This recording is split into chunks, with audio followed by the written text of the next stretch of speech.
Et avec nous pour ce dernier club de la saison, Pierre Jacquemin. Bonjour Pierre. Bonjour. Merci d'être là, rédacteur en chef de Politis, et l'éditorialiste politique Dominique de Montvalon. Bonjour Dominique, merci d'être avec nous. Audrey, évidemment, nous a rejoint. Bonjour, on va parler des inquiétudes. À la veille du 14 juillet, va-t-on voir les émeutes repartir? Gérald Darmanin annonce un dispositif de sécurité exceptionnel.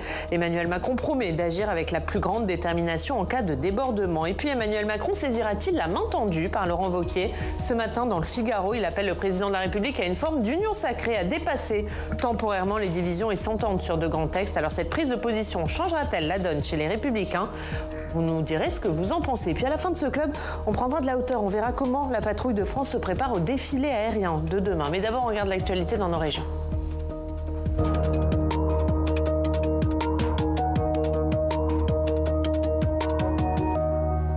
L'actualité dans nos régions avec nos partenaires de la presse régionale et des télévisions locales. On va à Rennes retrouver Stéphane Beignet. Bonjour Stéphane, merci beaucoup d'être avec nous, directeur de l'information de TV Rennes. Stéphane, on en parlait, dispositif de sécurité maximale pendant ces prochains jours. Ce soir, demain, pour encadrer les festivités du 14 juillet, c'est ce qu'a annoncé hier Gérald Darmanin. Dans quel état d'esprit se préparent les festivités du côté de Rennes ? Eh bien, Oriane, vigilance et prévoyance pour ces festivités du 14 juillet qui démarrera ce soir à Rennes avec un feu d'artifice qui sera tiré à 23h15. Mais vous l'avez dit, énormément de forces de police, de gendarmerie, sapeurs-pompiers. On parle de 130 000 personnes pour ces 2 jours avec des moyens un peu exceptionnels, car la capitale bretonne ne souhaite pas revivre vraiment ces scènes de violence et de dégradation que l'on a pu subir ces dernières semaines. Alors, en plus, un événement s'est invité. Le 5 juillet dernier, les forces de gendarmerie ont fait une saisie record, 2,7 tonnes de mortiers d'artifice. Cela a été trouvé à Guichen, c'est au sud de Rennes. C'est un convoi polonais qui avait envoyé cette masse de mortiers et ces engins explosifs. Donc, très grande vigilance sur le territoire. Alors, on sait que la Première ministre a pris un arrêté, pas de vente d'alcool, pas de vente d'engins pyrotechniques. Eh bien, le préfet de région, Emmanuel Berthier, a été encore un peu plus loin en demandant de ne pas avoir de produits chimiques ou explosifs, pas de port d'armes, mais également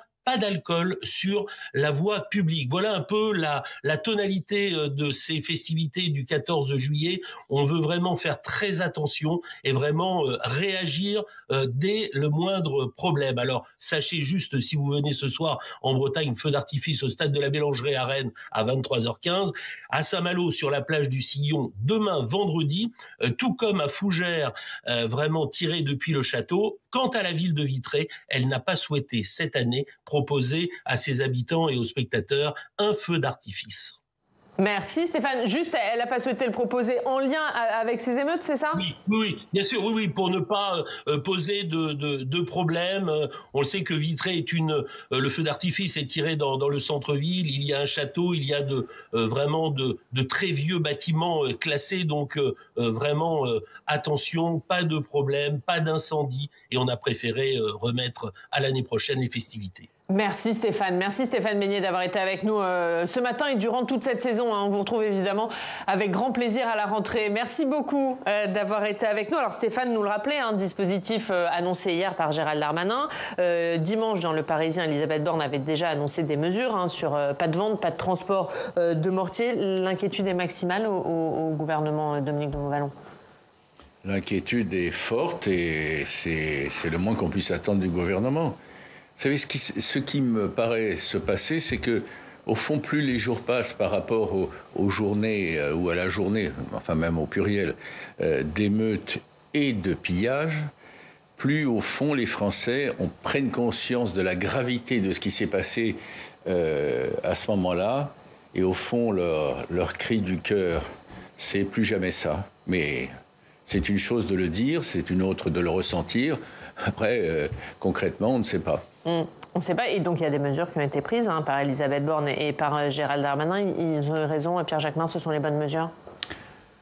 Écoutez, franchement, quand on vient de vivre des moments comme ceux que l'on a vécus, quand on s'aperçoit que ce qui a été vrai par le passé dans les quartiers populaires s'est étendu à d'autres types de populations, est allé jusque dans les centres urbains, Certes, il faut sans doute de la fermeté dans ce que nos services de justice peuvent apporter. Oui, encore faut-il que cette justice ne soit pas... Il faut...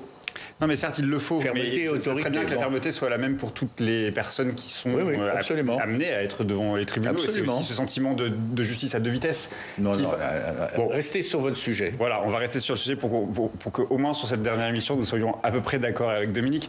Non, mais quand on voit tout ce qu'il s'est passé, je sais bien que ce gouvernement nous a dit à plusieurs reprises qu'il n'était pas temps. Le temps de l'analyse n'était pas maintenant, mais si, je pense que on se pose la question de savoir si ce soir, demain, il risque d'y avoir des révoltes dans les rues de France.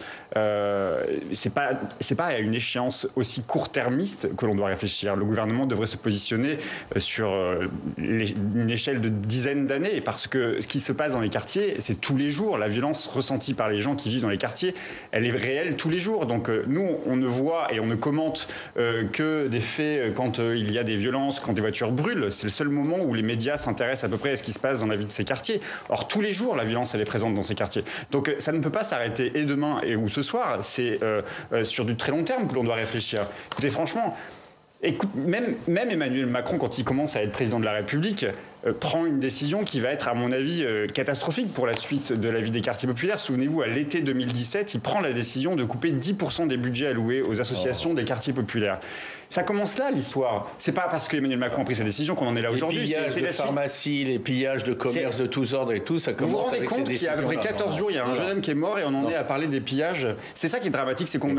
C'est pas un sujet tabou quand même. C'est pas un sujet tabou, mais on n'a jamais vu une situation comme celle-là. On devrait quand même s'interroger sur les raisons pour lesquelles un jeune homme aujourd'hui est mort, dans les conditions dans lesquelles on connaît aujourd'hui. Une enquête est en cours et tout le monde a dit son émotion et à quel point c'était scandaleux. Je peux me permettre de continuer, Oriane, parce que moi, ce que je trouve dramatique, j'ai du mal à vous suivre.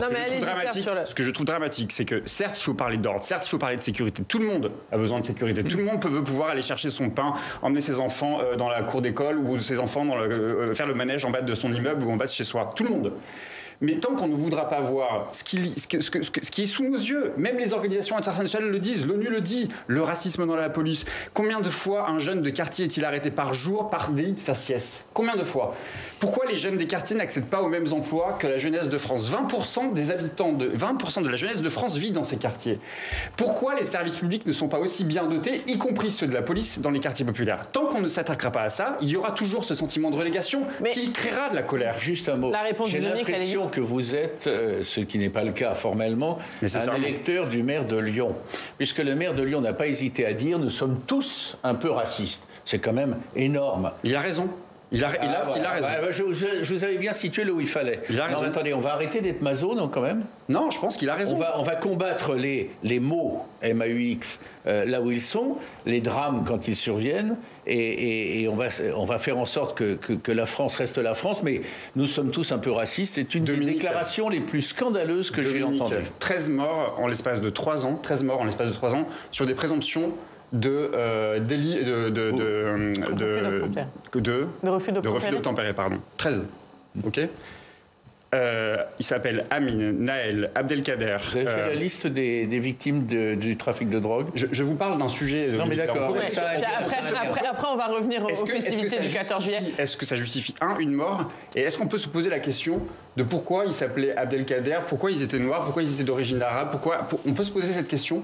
Est-ce qu'on peut écouter les organismes internationaux qui disent à la France, essayez de faire en sorte que le racisme dans les forces de l'ordre soit combattu? Il faut écouter, il faut pas être dans le déni. Si on est dans le déni, on va continuer comme ça. Et on ne changera jamais rien. Il y a un vrai problème, il faut l'aborder, je suis d'accord. Les mots comptent, les généralisations, les amalgames aussi, ça compte. Et c'est ça qui me scandalise. Mais les organisations internationales, il s'agit de petites branches d'une organisation internationale, appelons-le par son nom, l'ONU, d'une petite branche tenue par des amis de Jean-Luc Mélenchon. Ah bon, d'accord. Est-ce que compte tenu du contexte et de l'état du pays, Emmanuel Macron aurait dû prendre la parole demain, Dominique de Montvalon? Est-ce qu'il fait une erreur de ne pas s'adresser aux Français en ce jour de fête nationale? Deux choses. une fois de plus, il doit être, je l'imagine, pas ses confidences, il doit être ravi de prendre à contre-pied le monde médiatique, le monde politico-médiatique, qui s'apprêtait à gloser à partir de ce qu'il allait dire ou pas dire, de ce qu'il allait oublier dans ses propos, etc. Il est prêt à C'est contre-pied. lui-même qui avait donné rendez-vous aux Français le 14 juillet pour faire le bilan des 100 jours. Une fois de plus. On a eu l'épisode de Elisabeth Borne va partir, va être remplacée. On a eu 15 jours où on n'a parlé que de ça. Maintenant, il a pris ça. Attendez, je pense que c'est du bon sens, c'est tout. Il parlera plus vite encore qu'on ne l'imagine si les choses se passent mal, ce que je ne veux pas croire. Et il parlera forcément dans pas longtemps, mais il faudra intégrer ce qui se sera passé.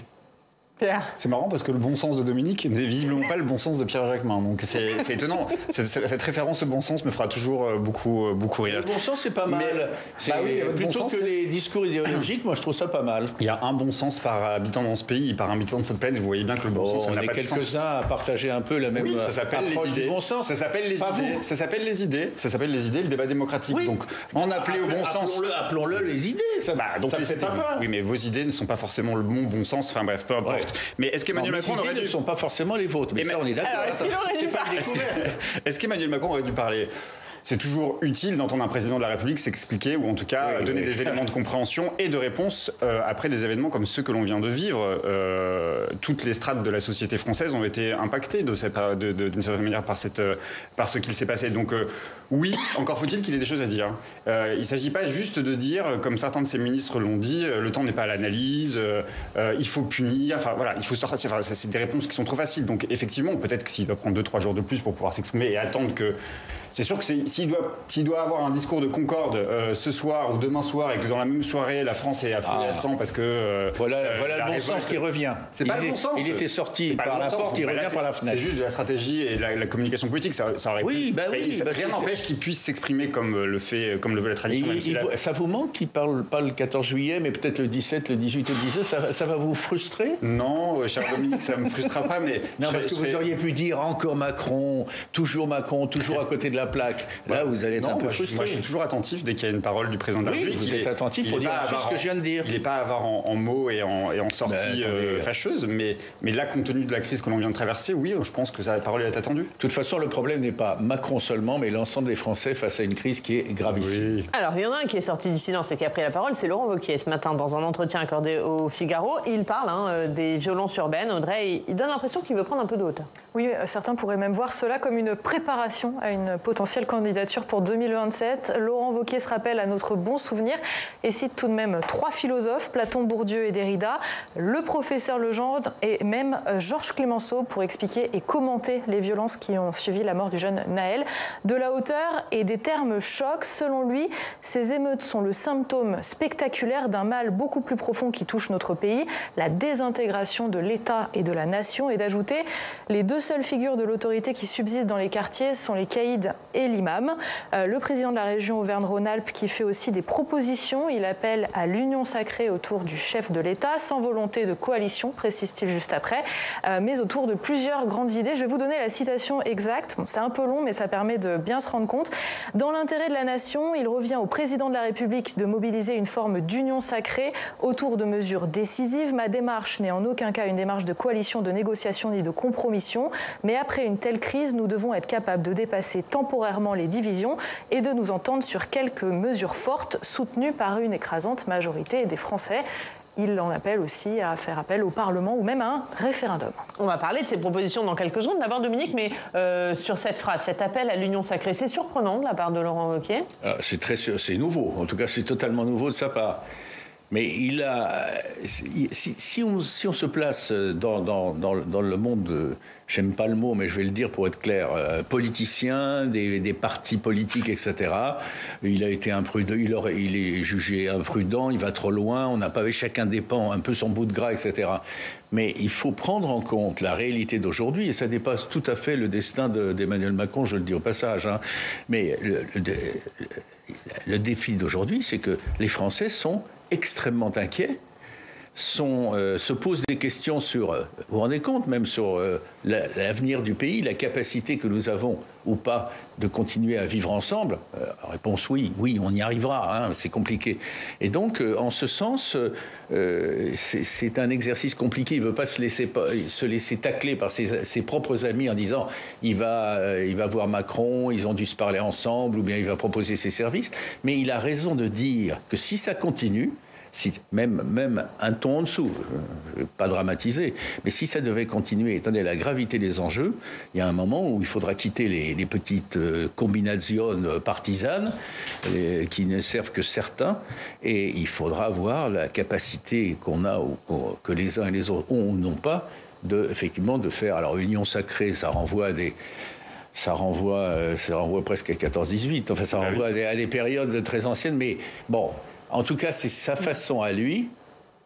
J'ai été surpris parce qu'il y a encore 3 mois, il avait dit je ne parlerai pas pratiquement avant l'entrée dans la campagne présidentielle de 2027. Mais les choses sont graves. Union sacrée, c'est sa façon à lui. Bon, je lui en laisse la responsabilité de dire c'est grave. Et effectivement, la situation d'aujourd'hui, elle est jouable. Il le dit d'ailleurs, on peut relever le défi, mais elle est grave. Ça vous a surpris, vous aussi, Pierre, parce que Laurent Wauquiez, qui est quand même une figure chez les Républicains, présenté comme le probable candidat à la présidentielle par Éric Ciotti, qui dit c'est pas une coalition, mais qui appelle quand même à passer un accord sur les grands textes. Il y en a eu un grand texte juste avant les événements qui viennent de se produire. Ça s'appelle la réforme des retraites. Il était où à ce moment-là? C'était un grand texte. Je veux dire, le gouvernement avait tendu la main. Monsieur Wauquiez était tout à fait à l'aise avec la proposition qui était celle du gouvernement. Il y a eu quand même quelques conflits sociaux dans ce pays. On ne l'a pas beaucoup entendu. Donc, je trouve venir là aujourd'hui, après 4 jours, après une semaine d'événements inédits en France et expliquer, faire la leçon, sortir du Platon, aller sur des événements inédits, c'est des événements dramatiques. Des événements inédits et dramatiques. Sortir du Platon, aller chercher Bourdieu qu'il n'a pas lu, Derrida qu'il n'a pas lu, aller en venir à Monsieur Clémenceau. Il n'est pas si sot que ça quand même. Alors, vu ce qu'il dit sur Bourdieu et Derrida, je ne suis pas sûr qu'il ait compris véritablement le sens du travail et des travaux de ces grands intellectuels, sans doute les plus grands. Expliquer que l'état de la France d'aujourd'hui, ce serait la responsabilité de la gauche et de Derrida et Bourdieu, c'est quand même faire des raccourcis. Bon, après, le constat qui est le sien quand il parle de désintégration de l'État et de la nation, si on en est là, effectivement, il n'y a plus qu'à faire table rase et mettre tout le monde autour de la table et à construire un nouveau projet pour la France, parce que le constat est tellement apocalyptique. Mais il est apocalyptique, le constat qui est dressé par M. Wauquiez, et en même temps, les réponses sont les mêmes que l'on connaît de celles de la droite, c'est-à-dire l'immigration. Voilà, l'immigration, c'est la cause de tous les problèmes, notamment celle des quartiers populaires, et puis la question de l'ordre et de la sécurité. Voilà le projet de M. Wauquiez. C'est pour ça que je m'interrogeais sur où était-il sur la question sociale qui était celle de la réforme des retraites, parce que c'est quand même une des préoccupations principales des Français. Et M. Wauquiez a fait... il aurait dû à l'époque sortir du bois et être en première ligne pour parler. Il aurait dû dire à la droite, on est d'accord avec le projet. Que dit la gauche sur la situation dramatique, moi je dis dramatique, ou en tout cas très sérieuse, que traverse le pays aujourd'hui? Je veux dire, on peut contester ce que dit ou ce que a l'air de proposer Laurent Wauquiez, mais que dit la gauche là-dessus? Parce que vous dites c'est pas normal et tout, c'est qu'elle est pas... Ou bien la situation de votre point de vue n'est pas dramatique, ou bien alors il y a d'autres perspectives, lesquelles? On va voir avant de vous entendre, Pierre, parce qu'il met quand même des conditions. Laurent Wauquiez, il fait des propositions, Audrey. Oui, il y en a qui ont déjà été proposés par les Républicains ou même l'exécutif. Alors, je liste l'expulsion de tous les étrangers responsables d'actes de violence, un choc carcéral avec des peines minimales de privation de liberté effective dès le premier acte de violence aux personnes, de la prison ferme systématique à la première atteinte à l'intégrité physique, ainsi que la suspension des aides sociales aux délinquants et parents de délinquants. Sur ce point, à noter, il cite Éric Ciotti en évoquant cette proposition, donc chose qu'il n'avait pas faite depuis bien longtemps. Il demande pour cela la construction de plus de places de prison et le retour des peines planchées. Enfin, il souhaite revenir sur la justice des mineurs et sur l'excuse de minorité, une proposition qui a déjà été faite par le RN à la fin des violences urbaines et balayée par le garde des Sceaux dans la foulée. Je vous propose d'écouter un extrait des questions d'actualité au gouvernement.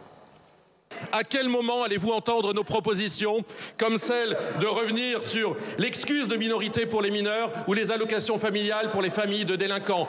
L'excuse de minorité, si vous y revenez, je vous indique tout de suite que le Conseil constitutionnel vous censurera, monsieur le député. C'est tout à fait clair. Parce que le Conseil constitutionnel souhaite qu'on fasse une différence entre les mineurs et les majeurs. Et je pense que certains peuvent ici s'y retrouver. Voilà, il y a des propositions faites par Laurent Wauquiez. Est-ce que du coup, ça rend possible un éventuel accord sur ces textes avec la majorité présidentielle, avec Emmanuel Macron, Pierre? Moi, je vais vous faire la même réponse que celle que je vous avais faite quand on a parlé de la réforme de la loi sur les retraites. Oui, il y a une filiation, il y a un même schéma de pensée entre ce qu'est devenu la Macronie, qui était censée marcher sur ses deux jambes, la gauche et la droite, et ce qu'est la droite traditionnelle. On voit bien que la question de l'ordre, la question de la sécurité, la question de l'immigration est au cœur des préoccupations d'Emmanuel Macron et de son gouvernement. Le projet de loi Asile et Immigration, qui était un peu sur la table il y a encore quelques semaines, qui va revenir à l'automne, est clairement compatible avec la droite républicaine. Je ne vois absolument pas pourquoi cette droite-là ne se mettrait pas d'accord avec Emmanuel Macron pour avancer sur ces questions d'immigration, de sécurité et d'ordre national. Donc je crois que cette famille a vocation à travailler ensemble. Ça relèverait de l'hypocrisie, je trouve, que ça ne se fasse pas.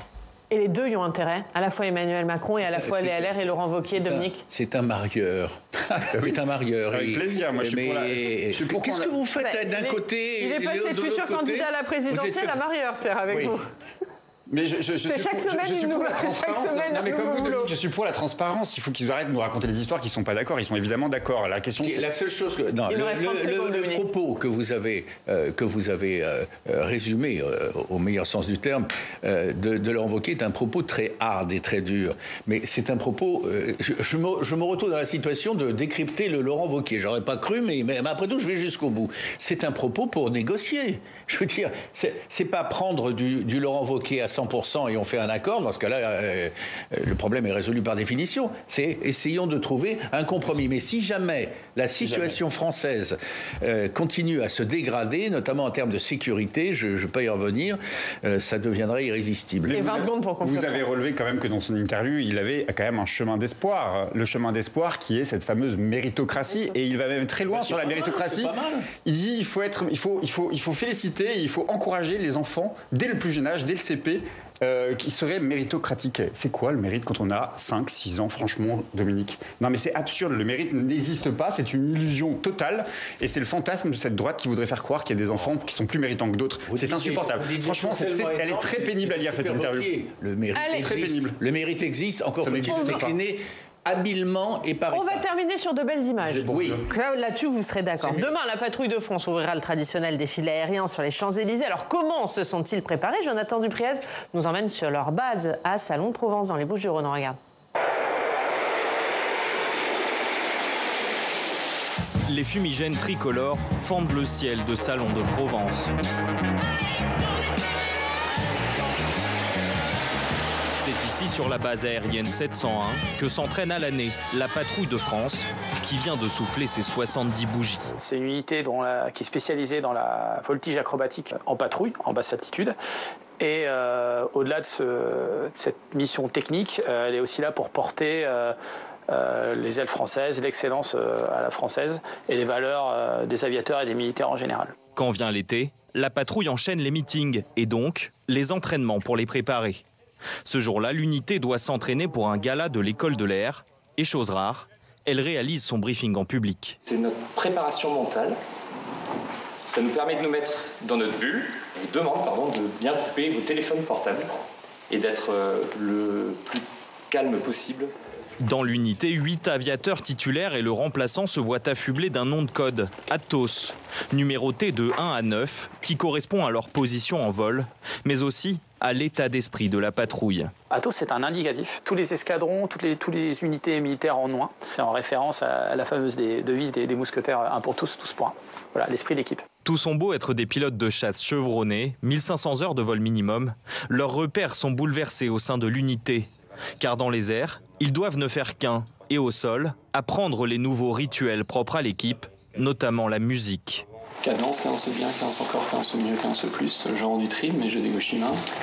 Non. Le leader va dire tout ce qu'il va dire en vol et ses équipiers, en même temps, au son de la voix du leader, vont effectuer les gestes qu'ils répéteront ensuite en vol. La musique, en fait, elle sert aux équipiers à faire le lien entre la voix du pilote et le geste. C'est vraiment une préparation mentale qui est essentielle et indispensable au bon déroulement du vol. Direction le tarmac, où attendent les 8 Alpha Jet de la patrouille de France. Un avion très rustique, prisé pour ses aptitudes en vol. Alors l'Alpha Jet, à la base, c'est un avion d'entraînement qui équipe les forces depuis 1979. Ce qui le caractérise, c'est sa manœuvrabilité, même à basse vitesse, ce qui permet d'avoir un spectacle qui est extrêmement proche du public. À la patrouille de France, le couple pilote-mécanicien forme un duo très soudé. Le commandant de cohorte, dit Charognard, sait ce qu'il doit à son mécano. La particularité à la patrouille de France, c'est le mécanicien qui choisit son pilote. Ça se fait en mois de décembre. Et j'ai eu l'honneur d'être choisi par Saint-Jean-Chef Alexandre. C'est une histoire de confiance tout ça. C'est un triptyque, c'est un avion, un mécanicien, un pilote.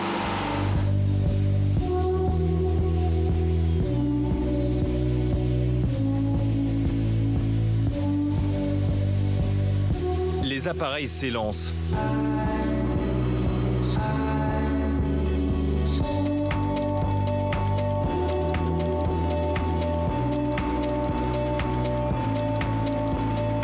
Entre 200 et 500 km/h, les Alpha Jet vont réaliser de nombreuses figures. Ouragan, Concorde, Apollo, avec ou sans fumigène, le vol est d'une extrême précision. Les avions ne sont qu'à 2 mètres les uns des autres. Après 45 minutes dans les airs, retour sur le tarmac, Charognard peut souffler. Le commandant, aujourd'hui numéro 4 de la patrouille, sera amené à prendre la place de leader l'année prochaine. Un honneur. Je mesure et on mesure tous de l'équipe la chance qu'on a d'être ici. Effectivement, c'est une vraie fierté déjà de représenter l'armée de l'air de l'espace, représenter les Français également, et puis déployer le plus grand drapeau tricolore qu'on puisse faire en France, c'est magnifique. Et ce drapeau sera déployé demain par la patrouille de France. Les fumigènes bleu, blanc, rouge viendront comme chaque année envelopper l'Arc de Triomphe en ouverture du défilé du 14 juillet. Et voilà pour ces très belles images de Jonathan Dupriez avant ce défilé du 14 juillet. Demain, on va passer à la dernière revue de presse de la saison, un peu particulière, vous allez voir.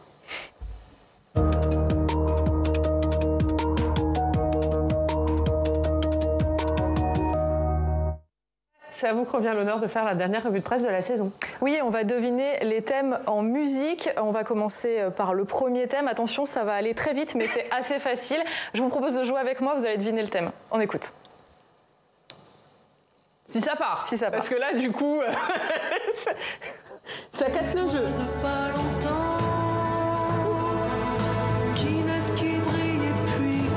C'est dur, hein. Ça brille et ça glisse en tout cas. C'est dur. Les feux d'artifice. Ah oui, les feux d'artifice qui sont en une de nombreux quotidiens. Ce matin, ça commence dès ce soir dans les plus petites communes, souligne le Berry Républicain, qui dresse la liste des endroits où se rendre pour en prendre plein les yeux. Mais Midi Libre nous rappelle quand même que cette année, les feux d'artifice perdent des couleurs. Beaucoup craignent que les violences que l'on a connues après la mort du jeune Naël reprennent. Alors, de nombreuses communes ont choisi d'annuler les festivités. D'autres ont choisi de faire autrement, soit à cause du contexte, soit pour des raisons écologiques. L'Alsace nous en parle aujourd'hui. Ces alternatives, ça peut être des jets d'eau colorés, en circuit fermé évidemment, ou des drones lumineux, et c'est assez bluffant. Deuxième thème, pareil, ça va aller vite, j'espère que vous allez deviner plus facilement. On écoute. Quand on partait de bon matin. Le vélo, très bonne réactivité sur le blind test. On parle du Tour de France qui poursuit sa route. Il est attendu de pied ferme dans le Rhône. C'est notre tour, titre Le Progrès. 21 communes traversées avec une arrivée spectaculaire à Belleville en Beaujolais. En ligne droite et un peu en montée, l'occasion de bien voir les coureurs. Des dizaines de milliers de spectateurs sont attendus. Un autre thème, peut-être un peu plus dur celui-là. On va voir si vous avez l'oreille. Pas facile. Allons-y. Will Survag, Gloria Gaynor. Oh là là, on monte cette chanson. Cette chanson, elle était jouée il y a 25 ans. Ah ben le Coupe du Monde de foot. Coupe du Monde 98, et oui. Souvenir génial.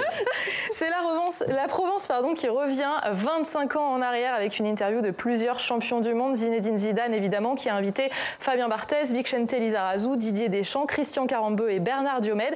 Ils racontent leur amitié et ce moment qui a complètement changé leur vie. Je citerai Thierry Roland. Après cela, on peut mourir tranquille le plus tard possible, mais on peut. Dernier thème. On écoute. Est-ce que tu viens pour Je n'ai pas de une, il n'y avait aucune une sur les vacances aujourd'hui, mais moi ça me permet de vous souhaiter de très belles vacances. Et vous aussi, Audrey, très belles vacances. Très bien. Et très belles vacances à tous, puisque c'était la dernière de la saison. Merci à Dominique, merci à Pierre et merci à tous les clubbers qui sont venus tout au long de cette saison. Merci à tous les chroniqueurs, à toutes les équipes techniques et éditoriales. On va inviter les gens qui sont là. Ils sont pas beaucoup à s'être levés ce matin. Hein. Albert Ipamonti, directeur de rédaction, et Alexandre, notre stagiaire, qui nous quitte et qu'on remercie pour ces 6 mois passés à notre côté. Merci à tous de nous avoir suivis. Pour voir ou revoir cette émission, c'est toujours sur publicsénat.fr tout l'été. Et je vous donne rendez-vous à la rentrée. On se retrouve le 11 septembre. Très bel été à tous.